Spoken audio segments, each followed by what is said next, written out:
Mr. President, we welcome your leadership on this critical question. We stand ready to wholeheartedly support you and the IGN co-chairs Kuwait and Austria in this endeavor of achieving equitable representation and increased membership of the UN Security Council. We also take this opportunity to congratulate Kuwait and Austria on their reappointment. Mr. President, as we begin this year's deliberations, we note that the reform of the UN Security Council was once again identified as a critical and immediate priority at the Summit of the Future discussions by our leaders. However, in spite of several decades of collective reiteration of this sentiment, it is disheartening that we have had no results to show in this regard since 1965, when the Council was last expanded in the non-permanent category alone. In our view, we need to critically examine the following factors and the role they have played in undermining any progress on this matter. First, the nature of the process of the intergovernmental negotiations itself. 16 years since its inception, the IGN remains largely confined to exchanging statements, speaking at rather than with each other. No negotiating text, no time frame, and no defined end goal. Second, there is the argument pushed by a select few countries who favor the status quo of consensus. They argue that even before we begin text-based negotiations, we must all agree on everything. Surely we cannot have a more extreme case of putting the cart before the horse. Third, as a member of the Global South, we believe that representation stands as the unassailable prerequisite for both legitimacy and effectiveness of not just the Council, but the United Nations as a whole.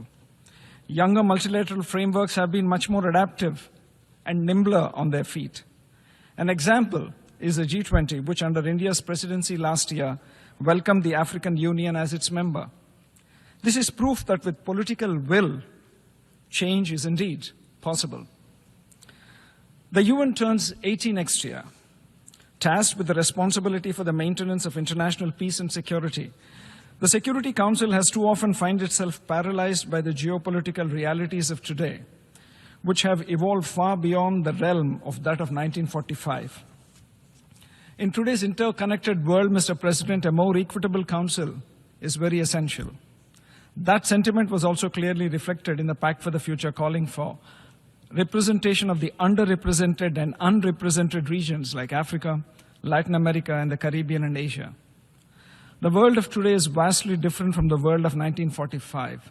We cannot go on with the relics of the past for the demands of the future. India has consistently championed a cooperative, inclusive, and consultative approach to international relations.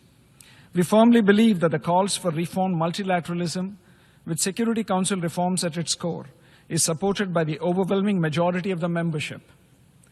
While we seek real tangible progress in the IGN, including with regard to development of a new model of reform of the Security Council as a precursor to text-based negotiations, we urge caution on two counts. First, the search for a minimum threshold of input from member states should not lead to indeterminate period of waiting for them to present their model. And second, the development of a consolidated model based on convergences should not lead to a race to the bottom to trace the lowest common denominator. Convergences are not consensus. There is every danger that the search for such a lowest common denominator might be used as a smokescreen to attempt a mere tinkering of the existing framework of the UN Security Council and terming it as a major reform. This would indefinitely postpone significant elements such as the expansion in the permanent category and addressing underrepresentation of Asia, Africa, Latin America, and the Caribbean to a very distant future.